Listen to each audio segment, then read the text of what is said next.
Assalamualaikum warahmatullahi wabarakatuh. Perkenalkan, nama saya Firda Julia dengan NIM J1A12243, kelas K3B.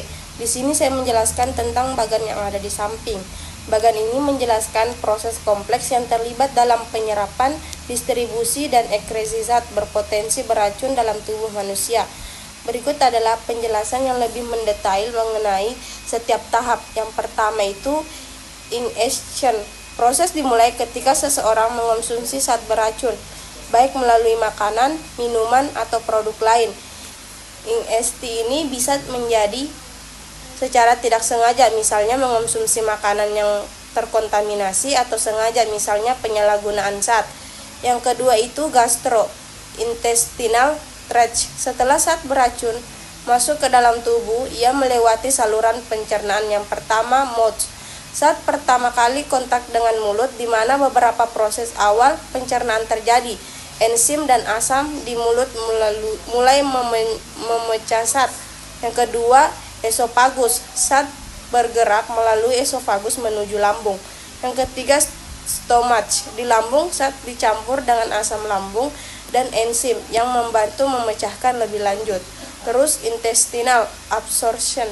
Di usus halus, zat beracun diserap ke dalam aliran darah. Sel-sel di dinding usus memiliki permukaan yang luas, villi, untuk memaksimalkan penyerapan. Yang ketiga, enterohepatic circulation. Setelah diserap, zat beracun dapat memasuki sirkulasi enterohepatik. Ini adalah proses di mana zat yang diserap kembali ke hati melalui vena porta. Hati berfungsi sebagai filter, memproses zat-zat berbahaya dan memproduksi empedu yang dapat membantu dalam ekresi zat tersebut ke dalam usus. Yang keempat, inhalation. Zat beracun dapat juga masuk ke tubuh melalui inhalasi. Ini sering terjadi dengan bahan kimia berbahaya atau gas. Yang pertama, nose or mouth. Zat dapat terhirup melalui hidung atau mulut, kemudian menuju paru-paru. Yang kedua, lungs. Di paru-paru, zat beracun dapat langsung memasuki aliran darah melalui kapiler darah yang sangat kecil. Yang kelima, distribusi ke berbagai bagian tubuh. Setelah zat beracun berada dalam aliran darah, ia akan didistribusikan ke berbagai bagian tubuh. Yang pertama, fat. Banyak zat beracun, terutama yang bersifat lipofilik, larut dalam lemak, cenderung terakumulasi dalam jaringan lemak. Ini dapat menyebabkan efek jangka panjang, karena zat tersebut dapat dilepaskan kembali ke dalam sirkulasi darah. Yang kedua, fluid. Zat dapat menyebar ke cairan tubuh, termasuk plasma darah dan cairan interstitial. Yang selanjutnya itu organ. Zat beracun dapat menuju organ-organ vital seperti hati, ginjal, jantung, dan otak, di mana mereka dapat menyebabkan kerusakan.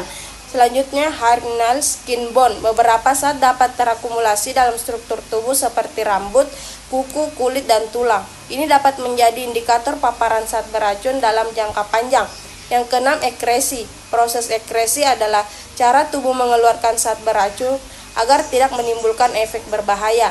Ada beberapa jalur ekresi. Yang pertama, liver. Hati memproses zat beracun dan dapat mengubahnya menjadi bentuk yang lebih mudah diekskresikan. Yang kedua itu kidneys.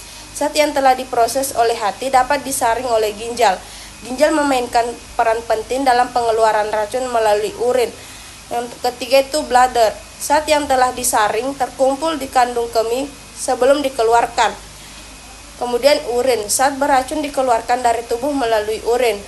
Selanjutnya itu secretion. Zat beracun juga dapat dikeluarkan melalui kelenjar sekresi, termasuk sweat melalui kelenjar kering, saliva melalui air liur, dan tears melalui air mata. Adapun kesimpulan bagan ini memberikan gambar menyeluruh tentang perjalanan zat beracun di dalam tubuh manusia, mulai dari masuknya zat tersebut. Pada gambar di samping, telapak tangan yang pucat akibat getaran bisa disebabkan oleh beberapa faktor, termasuk gangguan aliran darah dan kerusakan saraf. Ini sering terjadi pada orang yang bekerja dengan alat bergetar dalam waktu lama, seperti pekerjaan konstruksi atau operator mesin. Kondisi ini dikenal sebagai hand-arm vibration syndrome atau HAVS. Getaran yang terus-menerus dapat menyebabkan penyempitan pembuluh darah di tangan, sehingga aliran darah ke telapak tangan berkurang. Hal ini menyebabkan kulit telapak tangan terlihat pucat. Selain itu, getaran yang kuat juga dapat merusak saraf, menyebabkan sensasi kesemutan, mati rasa, atau hilangnya sensasi di tangan. Jika dibiarkan tanpa pengobatan, kondisi ini bisa berkembang menjadi masalah yang lebih serius, termasuk kerusakan permanen pada pembuluh darah dan saraf. Penggunaan alat pelindung dan pengurangan paparan getaran sangat dianjurkan untuk mencegah kondisi ini berkembang.